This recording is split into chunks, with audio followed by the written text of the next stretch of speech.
The ancient city of Taposiris Magna is hidden on the northern coast of Egypt.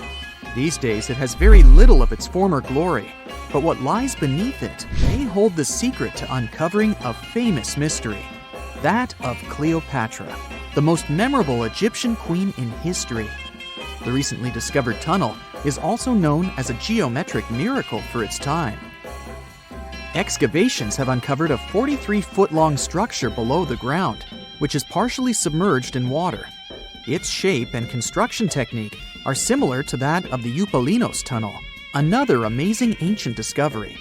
This one is located in Greece and was built by excavating simultaneously from 2 points, aiming to have them meet in the middle. The use of math and geometry to make this construction was astonishingly precise for those days, more so since it was built near a mountain. Archaeologists that have been working on the Taposiris Magna site since 2004 believe this tunnel may lead to the lost tomb of Cleopatra. The clues they found so far seem to back up this theory. For starters, the city and its temple were built by one of Cleopatra's ancestors, Ptolemy II. All the architecture seems to indicate it was dedicated to the ancient spirit Osiris and his queen Isis. Throughout her reign, Cleopatra did try to associate herself with Isis, so it may be no surprise she chose this location as her final resting place. Scientists have yet to pinpoint Cleopatra's tomb, but research continues with the help of modern technology. To study this location better, archaeologists have even used a special device called ground-penetrating radar. This tool allows us to analyze what lies beneath the ground without being intrusive. Since this tunnel is so old, research needs to be done very delicately. Seeing pictures of what's underground before you start digging is incredibly useful and has been done here since 2011. Finally discovering Cleopatra's tomb may help us piece together her story, especially what might have happened during the last portion of her life, which is still surrounded by mystery. We still don't know the exact cause of her passing. Some believe she may have let herself be bitten by a poisonous Egyptian cobra. Others have suggested that she was well accustomed to toxic substances, even hiding some in her hairbrush in case she ever needed it. But that's not to say she chose to use it on herself. We do have a lot of other interesting information on Cleopatra that's equally as impressive, like the fact that she had a stylist. Most of the images you've seen depicting this famous queen show her wearing black eyeliner. This look was put together by Airas, a woman known to have been her personal beautician. She traced the long line from her eyes to her temples, a makeup technique still used today to enhance the eyes.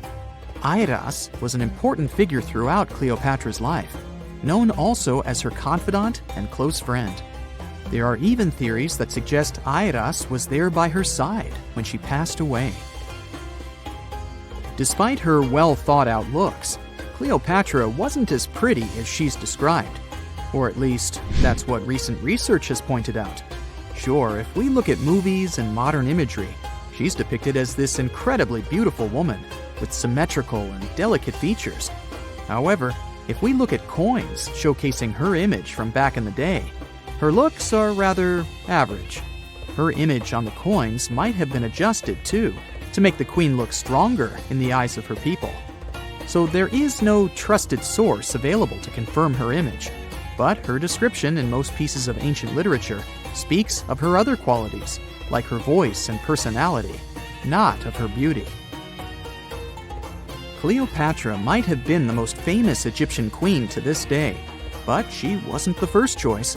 She did have an older sister, Berenice, that was initially supposed to take the throne. Berenice passed away before she could do that, so Cleopatra took on the role and began investing in her education. She traveled throughout the country quite frequently, so she could become accustomed to her people and their needs. She was only 18 when the responsibilities were passed down to her, and immediately gained popularity because of her intelligence and education. Her taste in literature was quite good too. She was known to be a fan of Homer, the famed Greek philosopher and poet. Cleopatra loved to write as much as she loved to read. There are even claims that she wrote a book on medicine and cosmetics, but we have no evidence to this day that such work ever existed. Part of being a great leader back then meant you had to speak multiple languages. Cleopatra clearly understood that, and that's why she's rumored to have known many languages to varying degrees. Some archaeologists suggested she spoke Greek, Egyptian, and Ethiopian, as well as many Arabic dialects. She might have even spoken Latin, but there's little evidence to support this claim.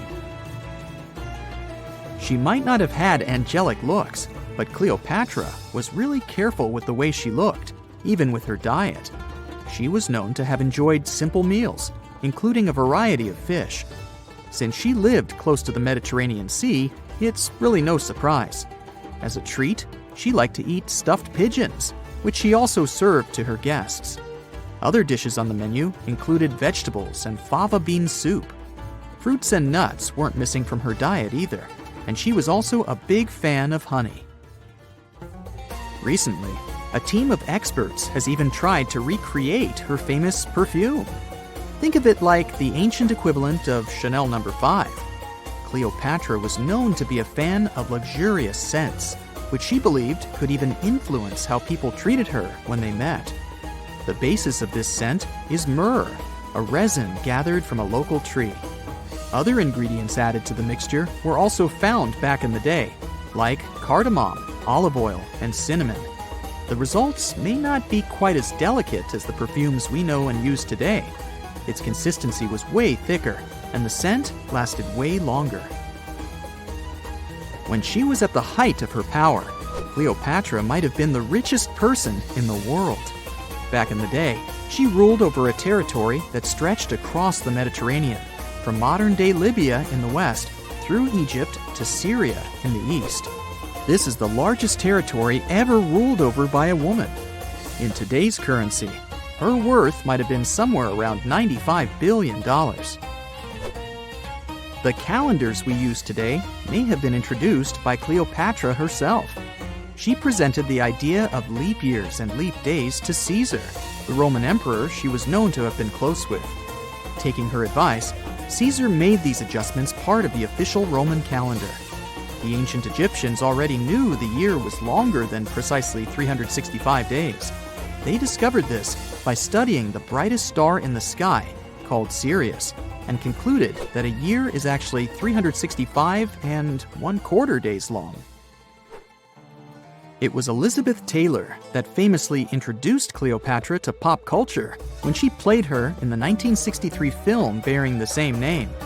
Up until that point, it was the most expensive film ever made. It was originally supposed to cost somewhere around $2 million, but ended up costing a mind-boggling $44 million. That's mostly because of script and production issues. To make this iconic movie, producers created 79 sets from scratch, as well as over 26,000 costumes for the cast. Elizabeth Taylor's Cleopatra costumes alone cost somewhere around $200,000. Thankfully for the producers, the movie made headlines and was well received by critics, making it a box office success.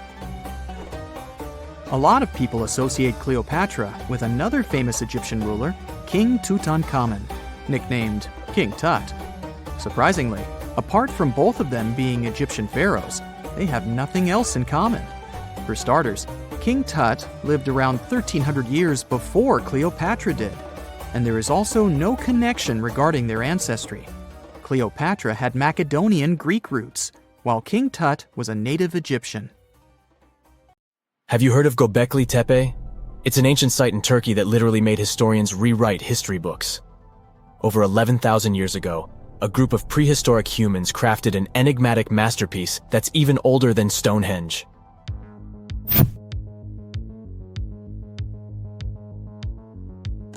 Before its discovery, archaeologists believed that people didn't know about iron and weren't good at making pottery. They were sure that settled life only emerged with the need for agriculture. But Göbekli Tepe changed this belief.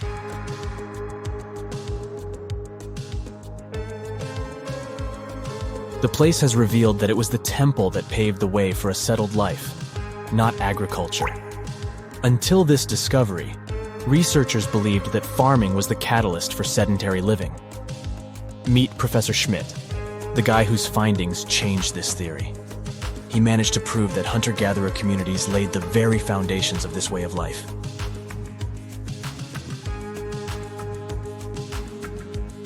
Back in the 1960s, other archaeologists visited the area, but they totally missed the mark. While surveying the region, they stumbled upon a hill with scattered limestone slabs and concluded it was just an old burial ground from medieval times. Little did they know that there was so much more to uncover.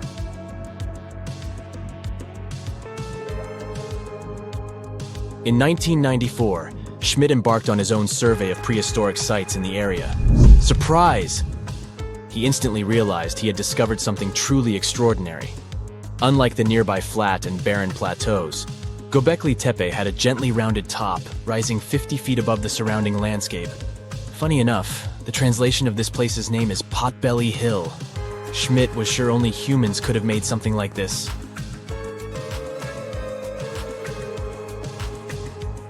Those broken limestone pieces that were mistaken for gravestones turned out to be way more exciting. It was like stumbling upon a hidden treasure. The pieces took on a whole new meaning, and Schmidt with his team was about to dive into the secrets waiting beneath the surface. To their surprise, they found no traces of a settlement, no hearths for cooking, no houses, and none of those adorable clay figurines commonly found in nearby sites of similar age. However, they uncovered that those ancient people used tools like stone hammers. So, Schmidt and his team put their heads together and took a wild guess at the age of Göbekli Tepe's stone structures. Their estimation got backed up by some limited carbon dating done right at the site. The ancient vibes of this place were finally starting to make sense. It was like a puzzle slowly coming together.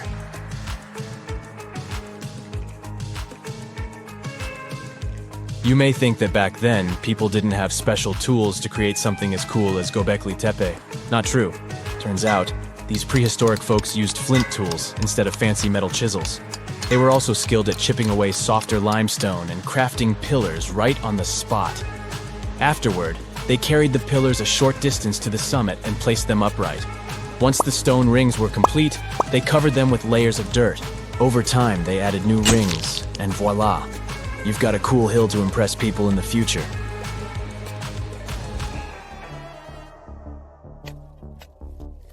During their first year of excavation, the team went through 15,000 pieces of animal bones from wild creatures. These people didn't have pet animals or grow their own food.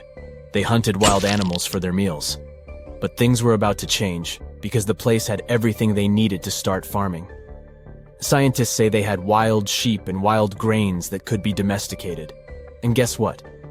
Just 20 miles away, geneticists found evidence of the world's oldest domesticated strains of wheat at a prehistoric village.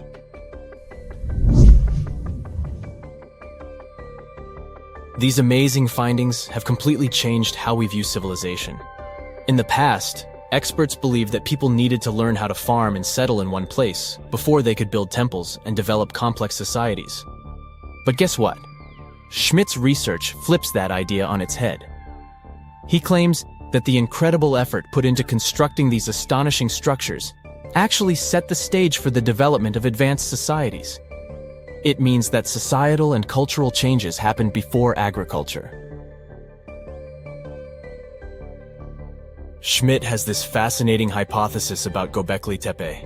He thinks it could have been a special burial site where people left their loved ones. And here's the twist. The burial site was adorned with fancy statues and symbols representing deities from the spiritual realm. The idea that Göbekli Tepe could have served as a sacred place adds another layer of complexity to the whole story. While the site's true purpose may remain elusive, Schmidt's insights invite us to consider the profound interplay between life and the afterlife, and the deep reverence ancient hunter-gatherer societies may have had for their departed ancestors. Now let's talk about the stars of the show, the mesmerizing T-shaped columns that dominate Göbekli Tepe. These mysterious structures range from 10 to 20 feet tall and most likely represent stylized human figures. But one figure stands out from the rest, the three-dimensional lion relief. This depiction really fires up our imagination. Why? Because it hints at the possibility that lions roamed Anatolia during the Neolithic period.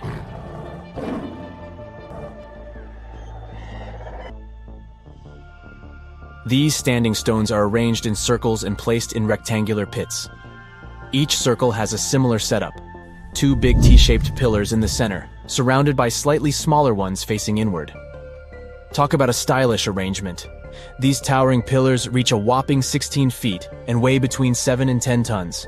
Some pillars are plain and simple, while others are like works of art with intricate carvings. Foxes, scorpions, and vultures come to life, crawling and twisting on the pillars' sides. But it's not just animals depicted on these stones. Some pillars have abstract shapes representing humans, and even small carvings of clothing items. Some of them even have belts. Now, there's one pillar that stands out from the rest like a rock star. This super old stone pillar suggests that a comet crashed into Earth. It happened during a chilly period that lasted about 1,000 years. Previous studies examining Greenland ice cores hinted at this comet theory, but now the carvings at Göbekli Tepe prove it right.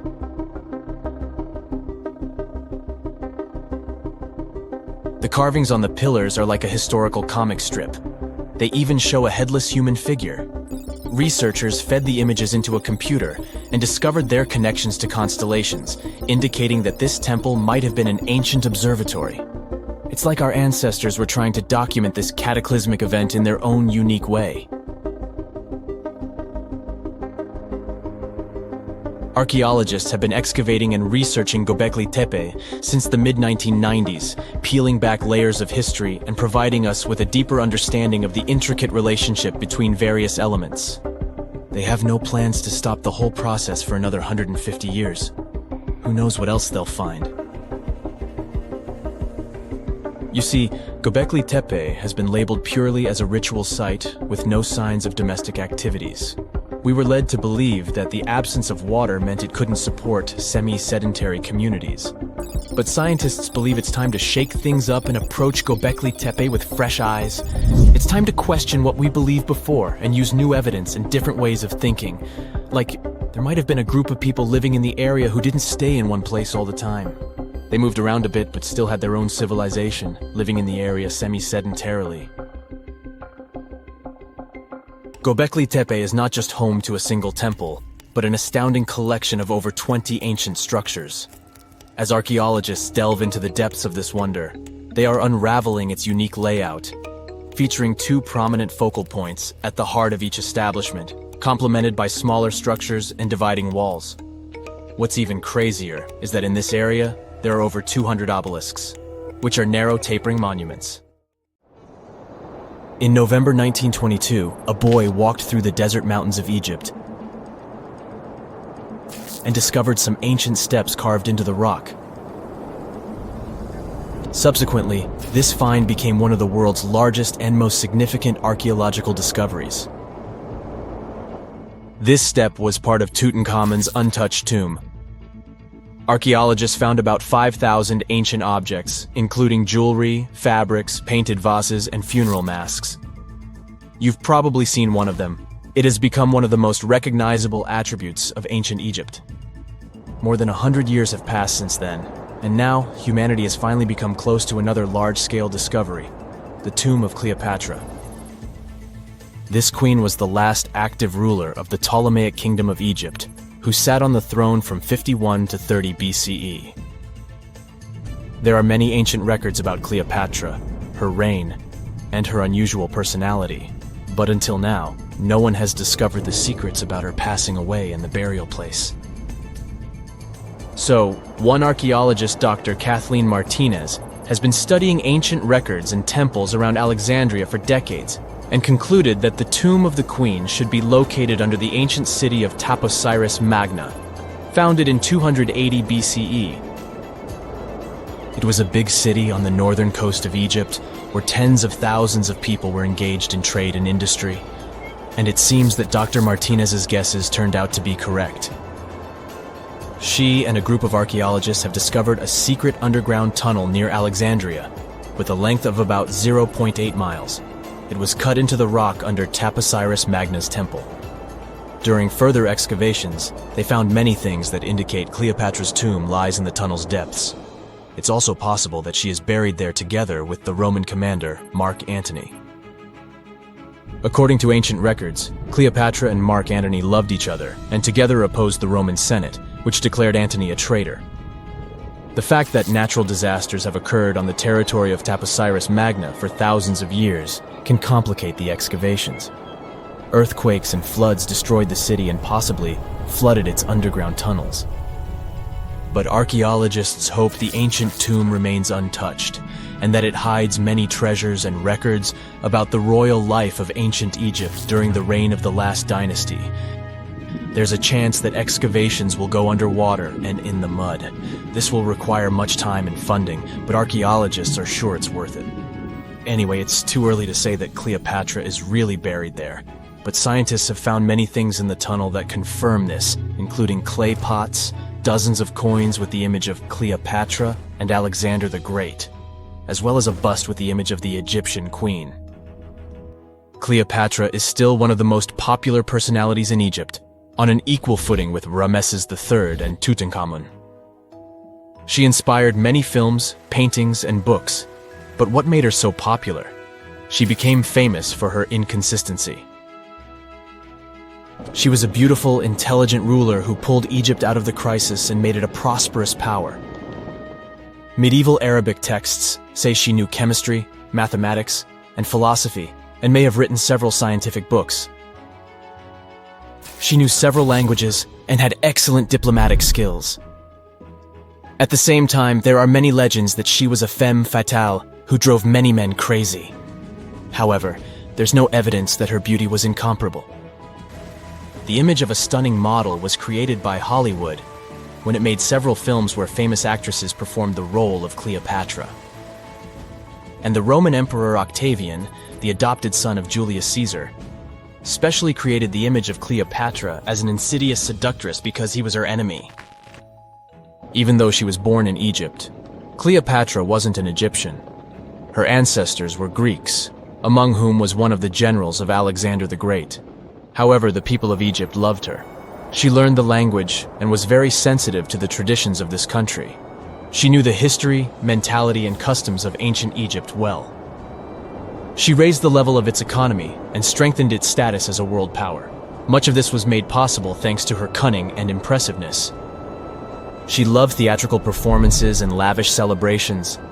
She knew how to surprise people and put on a show. But behind the exterior image of a luxury lover was an intelligent and calculating ruler.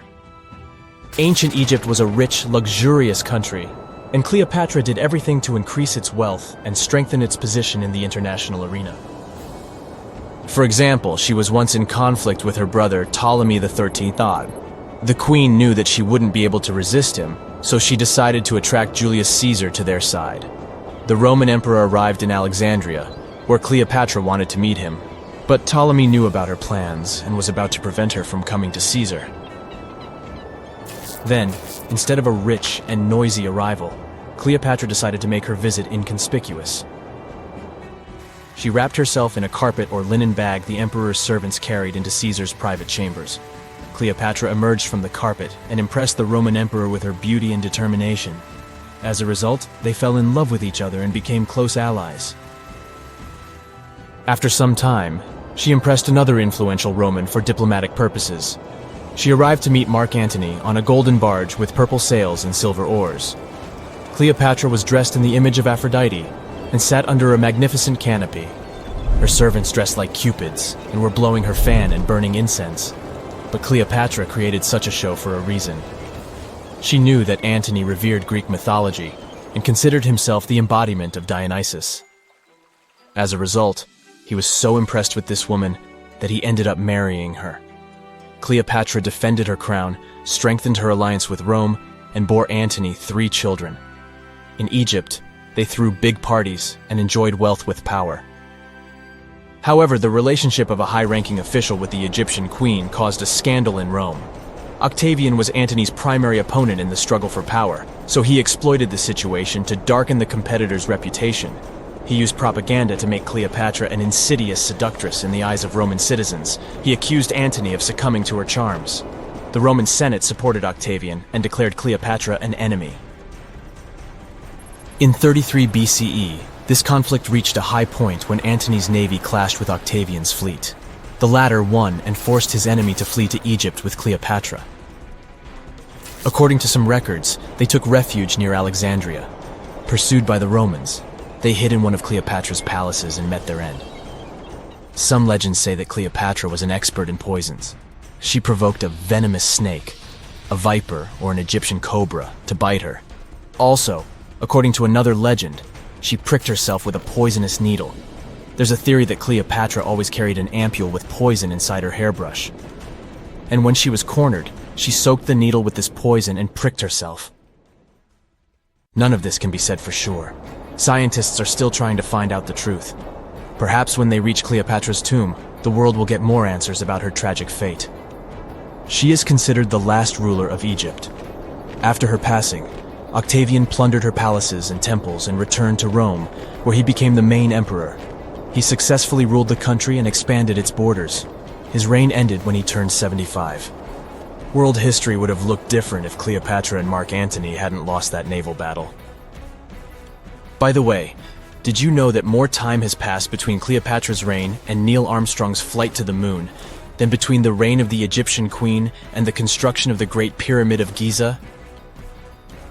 Armstrong took a step on the Earth satellite in 1969, 38 years after the birth of Cleopatra. And the construction of the pyramid took place in 2560 BCE. Imagine how long the history of ancient Egypt is. Cleopatra is closer to us in time than to the pyramids. Unlike many other ancient Egyptian burial grounds, King Tutankhamun's tomb stayed hidden and free of unwanted thieves for 3,000 years. One reason was that the tomb was smaller than average and tucked away in a place called the Valley of the Kings. This area was already being extensively explored by the time they stumbled upon Tut's spot. The entrance was all covered in debris from building a nearby tomb, which must have also helped keep it a secret. There were also zero writings or signs on the outside of the tomb. Time passing also played a part in keeping it in amazing shape until the 1920s, when a man named Howard Carter finally made it in. But was Carter that big of a hero? Some recent findings say he might have been sneakier than initially thought. People used to think Carter wasn't just a glorified treasure hunter, he was a true archaeologist. Before Tut, he had been on a relentless quest for Egyptian artifacts. He discovered his interest in these unusual objects when he was a child, and soon started drawing the sculptures and inscriptions that were found in ancient tombs. After stumbling upon the remains of King Tut, Carter spent a decade recording and processing all sorts of objects, like golden thrones, chariots, and statues from Tut's tomb, shipping them down the Nile to Egypt's museum in Cairo. Well, at least that was the official story. More recent discoveries claim that not all of the objects made it to Egyptian officials. A secret letter seems to uncover Carter's little 10 for them, 1 for me policy. The letter in question was sent to Sir Alan Gardiner, a philologist and friend of Carter's, dated from 1922. In these writings, Carter mentioned having found the tomb and was asking his buddy for some advice. In another letter from 1934, Gardiner seems to be thanking Carter for an amulet, which was sent to him as a thank you gift.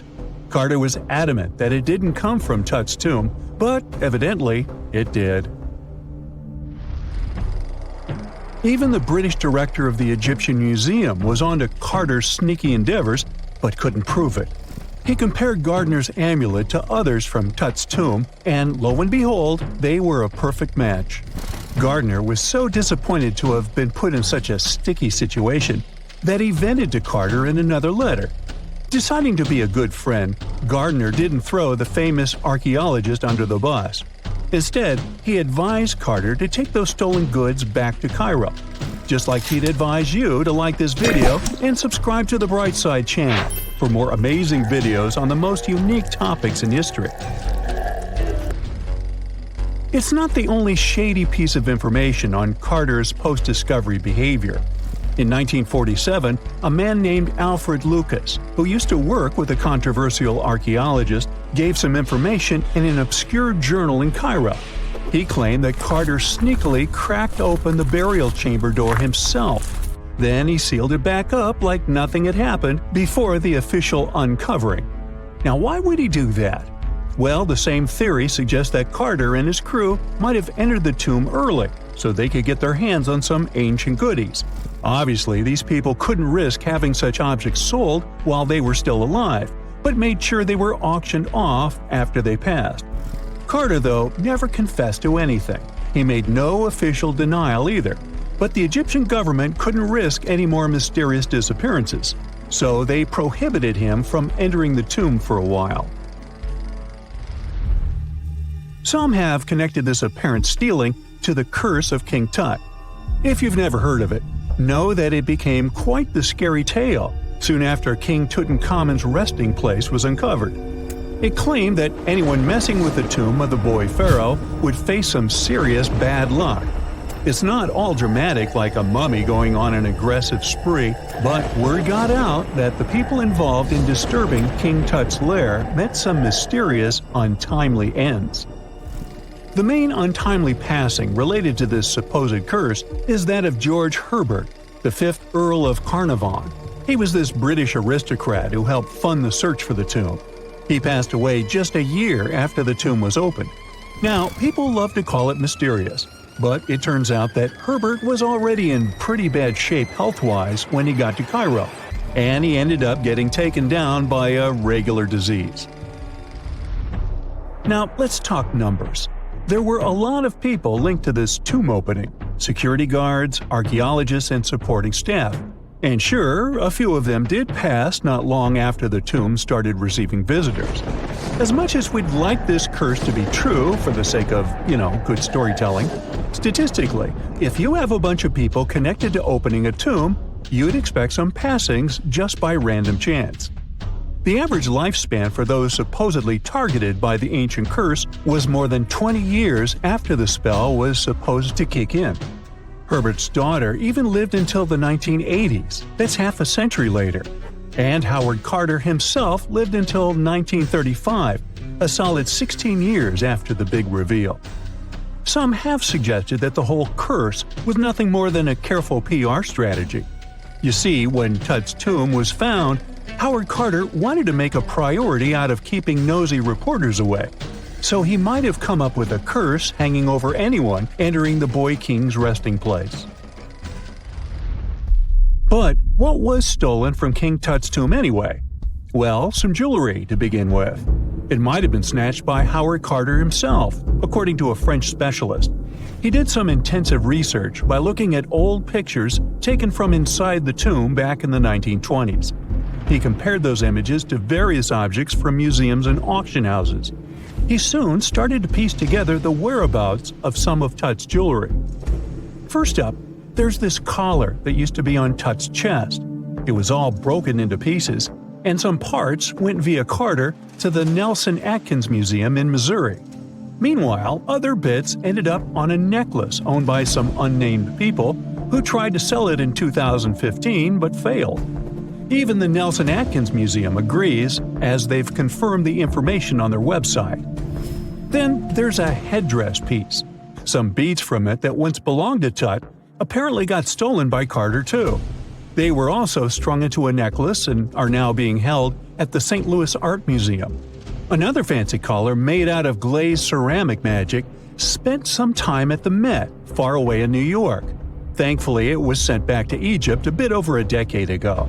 This seems to have been, as you'd expect by now, also stolen by Carter. Missing artifacts aside, King Tut still gave a ton of amazing objects that helped us learn more about this incredible ancient culture. Starting with the famous burial mask. It's this massive 21-inch gold art piece with semi-precious stones and glass paste. It weighs 22 pounds and showcases the boy pharaoh with a long beard and a headdress with a cobra and vulture. On the back, there's this spell from an important ancient Egyptian spiritual book that's supposed to make sure it works just as well in the afterlife. Tut was also apparently a board game enthusiast. They found 4 board games in his tomb, some made of ivory. Archaeologists also found a pair of gold sandals, though you'd imagine they were more for show than for comfort. In fact, the pharaoh probably never wore them in his lifetime. Now, speaking of fashion items, it turns out Tut was quite the fancy ruler. They even found a mannequin in his tomb that was used to pick out, adjust, and store his outfits and jewelry. The boy king seemed to have also enjoyed some music, based on the 2 trumpets historians found in his tomb. Though they were played back in 1935 in a BBC broadcast, the instruments are today considered too fragile to be maneuvered. I bet you've never heard of the legendary oasis of Zerzura. This ancient city is said to be hidden somewhere deep in the Sahara Desert, and its discovery could mean unimaginable riches and untold secrets. According to an anonymous 15th century Arabic guide, the key to unlocking the city lies in the beak of a bird carved on the city gate. Zerzura might not be as popular as Machu Picchu or the pyramids, but that just makes it more mysterious. Legend has it that Zerzura is built around this big oasis somewhere in the desert west of the Nile. Apparently, it's made out of white stone and has all these luxurious houses and gold decorations. The story goes that a scribe wrote down the account of a traveler who stumbled upon Zerzura while looking for his lost camel. At one point in his journey, the man got caught up in a sandstorm, where he got separated from the rest of his group. The traveler kept wandering in the desert for days, and then, out of nowhere, 2 men showed up and guided him to the city of Zerzura. The traveler described this city as an oasis filled with little birds and made out of pure white stonework. The city is also said to be guarded by giants. In 1835, an English Egyptologist named John Gardner Wilkinson mentioned the city in one of his books. He spoke to a man from Egypt who found the city by accident after days of wandering through the desert. He mentioned some ruins, unusual stonework, and a large oasis surrounded by palm trees. The man even gave some instructions on how the city could be found, indicating that it might be in the western desert of Egypt. But here's the kicker. Even though a group of explorers went out to find Zerzura, they didn't succeed. At the same time, they did stumble upon a bunch of previously unknown oases. In the early 1900s, numerous expeditions were sent to find the city, including one with a fleet of Ford Model A trucks. But, alas, none were successful. Others say Zerzura did exist at one point, but not anymore. It's possible it was swallowed by the desert. It's believed that back in the day, the Sahara Desert was actually green. Scientists even found traces of ancient rivers that flowed through the area 100,000 years ago, creating green corridors across the desert. But Zerzura might have never been real to begin with. Maybe it only existed in the minds of people, a figment of their imagination as they were struggling in the African desert. For thousands of years, people have been obsessed with the hunt for another lost city, Atlantis. But if this place really existed, where on Earth, or under the sea, could it be? According to Plato, Atlantis was an actual place, and it was supposedly located somewhere in the Atlantic Ocean, near the Strait of Gibraltar. But how did this mythical city become synonymous with a perfect, paradise-like society? Well, you can thank Ignatius Donnelly for that. The American writer published a book in 1882 where he outlined 13 hypotheses about the existence of Atlantis. Donnelly truly believed that this lost city was where ancient humans lived in peace and joy for centuries. Donnelly even thought that Atlantis was the original source of many ancient civilizations around the world. And if we just followed Plato's clues, we could totally find Atlantis. Sounds like a treasure hunt, right? What inspired Donnelly to go on this quest in the first place, you might ask? Apparently, an amateur archaeologist discovered the city of Troy, using Homer's The Iliad as a guide. Well, if Troy was real, then why not Atlantis? Back in the day, some people believed that America was the legendary Atlantis. Columbus really stirred up some excitement when he brought back news about the New World to Europe. But the real hunt for Atlantis didn't really start until the 20th and 21st centuries.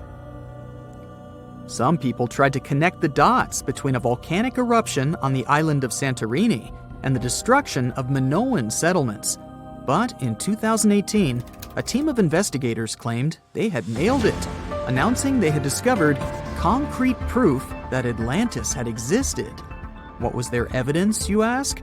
A series of mysterious circles in a national park in Spain. But the circles turned out to be nothing more than experimental ponds for studying zooplankton.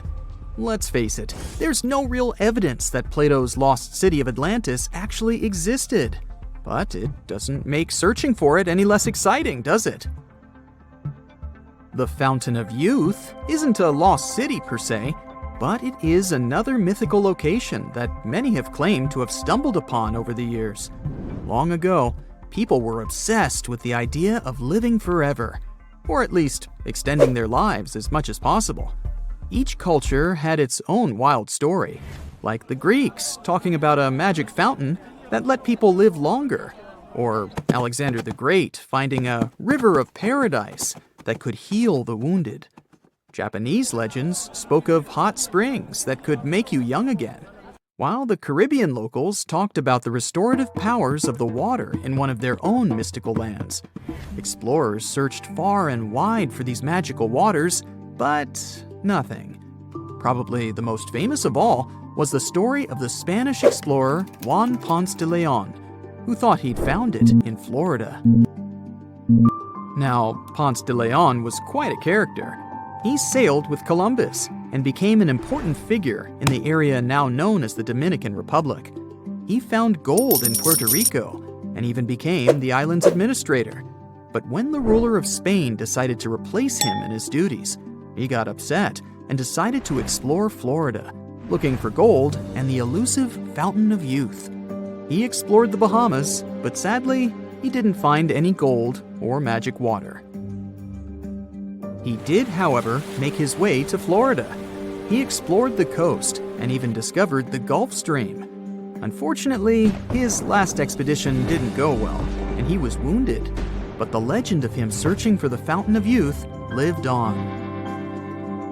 Even though historians don't think he was really looking for the Fountain of Youth, thousands of people visit the Fountain of Youth Archaeological Park every year to try the sulfur-smelling water. It's the oldest attraction in Florida, which has been around since the 17th century. Some say the water has unusual properties, but I'll leave that up to you to decide after you visit this place. Norse mythology has its own mysterious land called Thule. It's said to be somewhere between Scandinavia and Iceland, where the sun barely shines and the cold bites hard. The folks there survive on a diet of millet, herbs, fruits, and roots, washed down with a grain and honey brew. As for its exact location, scholars can't seem to agree on it to this day. The legendary ancient Greek explorer Pytheas was said to be the first to stumble upon Thule during his quest for tin mines. He sailed his way up north, passing by Scotland, and after 6 long days of sailing, he reached Thule. The people there, according to Pytheas, were quite primitive, but that's no surprise since they were just simple farmers living off the land. They showed Pytheas where the sun set on the shortest day of the year. They also told him that in winter, the sun never rose at all, and in summer, there was no night. For many years, historians have been debating the true identity of this mythical land of Thule. Some say it's Iceland, while others claim it's Norway. A little bit of progress has been made recently with the help of a team of researchers. If their findings are correct, Thule might be the elusive island of Smola. That's farther south than any of the Norwegian islands that were on the list of contenders. It may be too soon to celebrate, but it does look like Thule has finally been found. So looky here, scientists discovered ancient artifacts near King Tut's tomb. Turns out, his VIP final resting place looks more like a public graveyard with about a dozen wooden coffins that's been there for around 3,600 years. Okay, I might have exaggerated a tad. The 11 tombs weren't exactly right next to King Tut, but they were close, near the same city of Luxor. New findings in Egyptian tombs can help us piece together what life was like in ancient Egypt. And guess what? Ancient Egyptians seem to have been remarkably like us, modern humans. Say, the women have always loved jewelry, and archaeologists retrieved a beautifully made necklace with 30 amethyst beads and 2 agate beads, plus a hippo head amulet. Bet it was all the rage back then. Researchers also discovered 2 copper mirrors. One had a handle shaped like a lotus, and the other was decorated with Hathor, the ancient Egyptian deity of the sky, women, fertility, and love. These recent excavations near Tutankhamun's burial site led to another jaw-dropping revelation. For the first time in thousands of years, fragments of Queen Hatshepsut's Valley Temple were uncovered. This fearless woman was thought to be the second female pharaoh, who ruled with both courage and wisdom, leaving a legacy as solid as the stones themselves. Her temple, hidden for ages, opens a window into a time filled with power, intrigue, and spiritual devotion. Archaeologists found over 1,000 beautifully decorated stone blocks on the outskirts of Hatshepsut's funerary temple. There were a very few women who managed to take the throne in ancient Egypt. Another tomb was found nearby, and it belonged to the overseer of Queen Teti Sheri's palace, whose name was Jehuti-Mez. Queen Hatshepsut seems to have even more tombs, aces up her sleeve. These tombs were carved into the rock instead of being built as pyramids, showing a unique ancient perspective on how to protect the soul in the afterlife. Experts managed to retrieve some cool ancient pieces from the site. Toys made of clay, mummy masks, winged scarabs, and some amulets. Sadly, there surely used to be way more artifacts, but over the last centuries, there have been people other than archaeologists to stumble upon this site. It's likely that looters got to these tombs before them and may have taken some valuable items. But they did leave behind some cool stuff for the researchers, like pottery used for offerings of bread and meat, along with archers' bows that connect the tomb's owners to the Egyptian military. Meanwhile, soul protection is way more important than you might think, especially if you're roaming around Luxor looking for ancient secrets. You aren't scared of King Tut's curse, are you? Let me tell you what happened to those who weren't scared, but promise me to take it with a dash of salt, okay? For years, Egyptologists, especially those who believed in paranormal activity, were convinced that there was an unsettling curse surrounding Tutankhamun's archaeological discoveries. This belief stemmed from the mysterious and untimely demise of several excavators who discovered the tomb in 1922 with no logical explanation for why they passed away. It was just easier to chalk it up to something supernatural and avoid the whole mess. But it turns out it wasn't a curse at all. It was likely the radiation that caused those excavators to perish. Now, you might wonder where the radiation came from. After all, while radioactivity was discovered in the 19th century, ancient Egyptians, despite their impressive pyramids, didn't have any radium lying around to make Tut's tomb glow like crazy. So, what could be the real story? It might have been toxic waste behind it all. Toxic levels of radiation from uranium and hazardous waste have been lurking inside the tomb since it was sealed over 3,000 years ago. The burial chamber of Tutankhamun's tomb reportedly has such high radiation levels that anyone who steps inside could easily end up with a fatal dose of radiation sickness or an incurable condition. By the way, you can have a somewhat similar level of radioactivity if you don't get rid of those moldy dinner leftovers you left to perish in your fridge a month ago. But this radioactivity isn't exclusive to Tutankhamun's tomb. Ancient Egyptian artifacts discovery is rewarding yet dangerous due to unusually high radiation levels in Old Kingdom tombs all over Egypt. Geiger counters have detected radiation at 2 sites near the Giza pyramids, and radon, a radioactive gas, has been found in several underground tombs in Saqqara. Interestingly, Experts believe that the builders of these ancient tombs were aware of the toxins, as some eerie warnings were carved into the walls of many tombs. One inscription ominously declared, "They that break this tomb shall meet their end by a malady that no doctor can diagnose." Other ominous phrases like "forbidden," "due to evil spirits," only added to the fear that supernatural curses haunted these ancient sites. Ominous signs have stunned archaeologists since forever, but the fear grew even stronger a century ago with the mysterious passing of Lord Carnarvon, who funded King Tut's excavation in 1922 and reportedly explored the treasure-filled rooms, along with several others who entered the tomb. Arthur Weigall, another British Egyptologist who was present at the tomb's opening and is credited with starting the curse myth, passed away young when he was just in his 50s in 1934. Chances are the condition that made him pass was connected to radiation. In total, 6 out of the 26 people who were there when the tomb was opened met their end within a decade from various causes. Not only X-ray exposure, those reasons include asphyxia, stroke, heart failure, pneumonia, and even poisoning. Well, isn't this getting a little grim?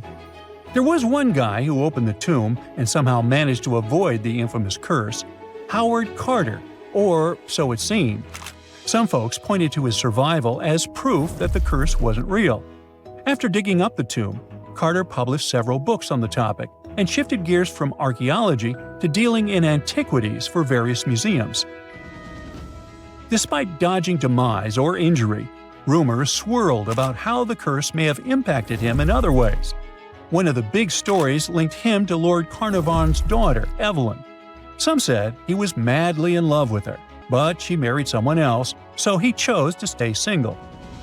Others claim they had an affair while she was in Egypt, which ended when her father passed away and she left the country for good. However, there wasn't much evidence to support these stories.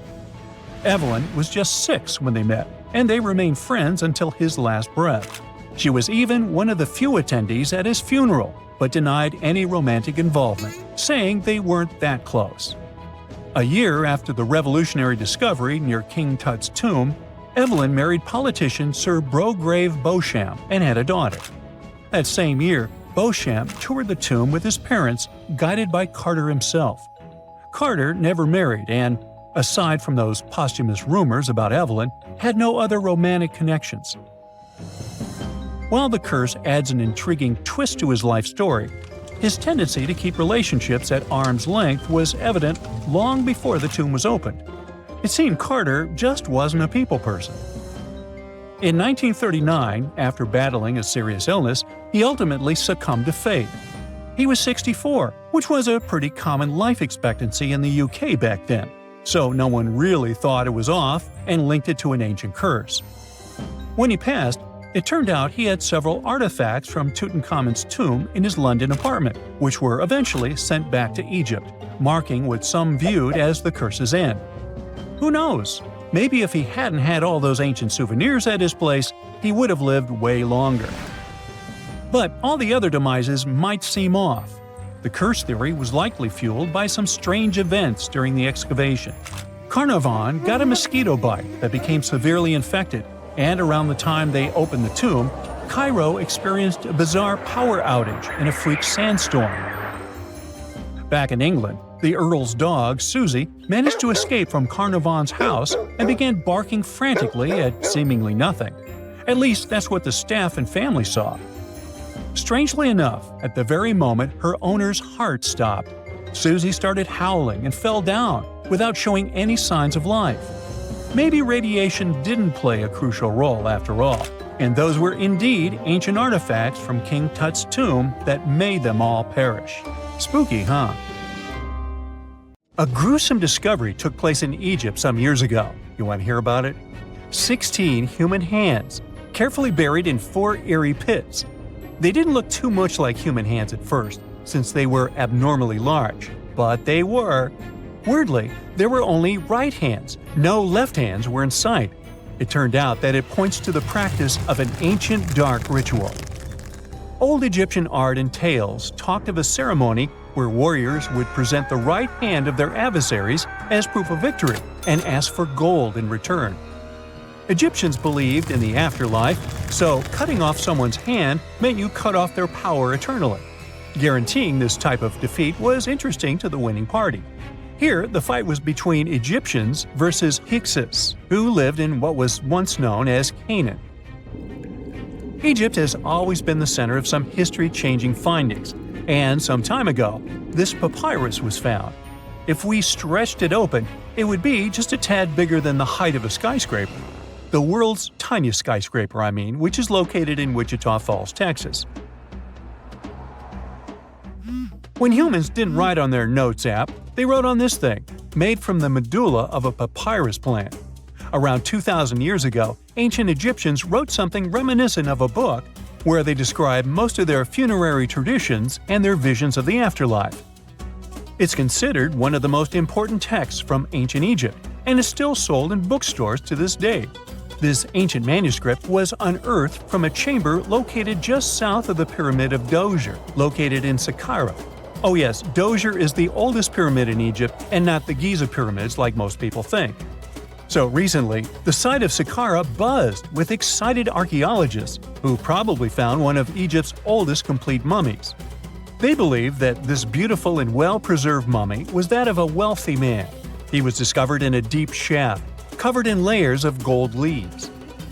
There are many symbols that show he was an important and wealthy man, like the band he wore on his head, the bracelet on his chest, and the fact that he was embalmed with a tunic, which was reserved for Egypt's finest. The most exciting part of the entire discovery was finding the resting place sealed with mortar, just as the ancient Egyptians had left it 4,300 years ago. Now this may sound weird, but back in 2008, archaeologists discovered a missing pyramid. Now it went missing because it deteriorated over the span of 4,000 years. Today, you can only see its base. It was a pretty important site back in ancient times. It is said that around the area of the pyramid, the ancients hosted a special type of ceremony where high priests would carry mummified remains of sacred bulls. Now here's a fun fact. Ancient Egyptians believed that Apis bulls were earthly incarnations of the city deity of Memphis and was connected to rites of fertility. It wasn't just any Apis bull though. They needed to be all black with a single white mark between its horns and a bunch of very specific characteristics. They were selected by the local priests and honored until they passed away. After that, they were mummified and buried in underground galleries. Meanwhile, this missing pyramid sort of disappeared around the 1800s. It was a German archaeologist who first found it in the village of Saqqara. He called it the Headless Pyramid when he first found it. But then, years after the official discovery, the desert sand came along and covered the whole thing. There were some excavations between the 19th and 20th centuries, but they weren't too systematic. That's why scientists were so thrilled when they dug an entire pyramid's base after removing the 25-foot mound of sand that was covering it. Oh, and it turns out American archaeologists are excavating a cemetery in Egypt that could contain over 1 million mummified bodies. So far, archaeologists have dug around 1,700 mummies. One of the main differences from other classic Egyptian mummies is that these people weren't kings and pharaohs. They were commoners that most likely lived about 1,500 years ago, when Egypt was controlled by the Roman and Byzantine empires. The name of the cemetery is cool though, the Way of the Water Buffalo, just in case you want to check it out on your next trip. Other than bulls and buffaloes, ancient Egyptians also liked baboons. Are you seeing a pattern here? In the beginning of the 20th century, archaeologists discovered a site filled with mummified baboons in a place called, guess what? The Valley of Monkeys. An animal wouldn't have been mummified if it wasn't considered important. Certain animals were more important than others, since they were linked to specific deities. Jackals were connected to Anubis, the ancient god of the afterlife, and cats were likened to the female deity Bastet. Baboons were a pretty big deal, since they were believed to be connected to Thoth, the deity of wisdom and advisor to Ra, one of Egypt's supreme deities. The archaeologists who studied these animals weren't too happy. They think these baboons were kept inside and were deprived of sunlight for most of their lives. They had extreme vitamin D deficiencies and they were poorly fed. Maybe Thoth got angry with these baboon keepers. Just a guess. Since there's never a boring day for archaeologists in Egypt, they also found human mummies with golden tongues. Since Egyptians were all about the afterlife, they believed that golden tongues might help a person speak once they pass to the other side. I mean, it's a long shot, but hey, why not? Some of these mummies were placed in wooden coffins with goods, such as necklaces, pottery, golden artifacts in the shape of lotus flowers and scarab beetles, and iPhones. Just kidding. A new temple was also unearthed recently in Egypt. Scientists believe it was dedicated to honor Zeus Cassios. That deity would be a cross between Zeus, the almighty Greek deity of the sky, and Mount Cassios. While digging around the Sinai Peninsula in Egypt, archaeologists spotted 2 pink granite columns poking out of the ground. And bingo! They believe these columns represented the temple's front gate and collapsed during an earthquake many years ago. And speaking of deities, there weren't only super serious deities. Recently, scientists unearthed a golden ring in a city south of Cairo. No, Frodo, it's not magical. It was a normal gold ring, but it had the depiction of the deity of fun, officially named Bes. This deity is often described in sacred texts as a happy chubby dwarf. Today, many tattoos we get are sorta deprived of any sense and are made of aesthetic purposes only. In ancient Egypt, though, women would get tattoos as a token of protection for childbirth.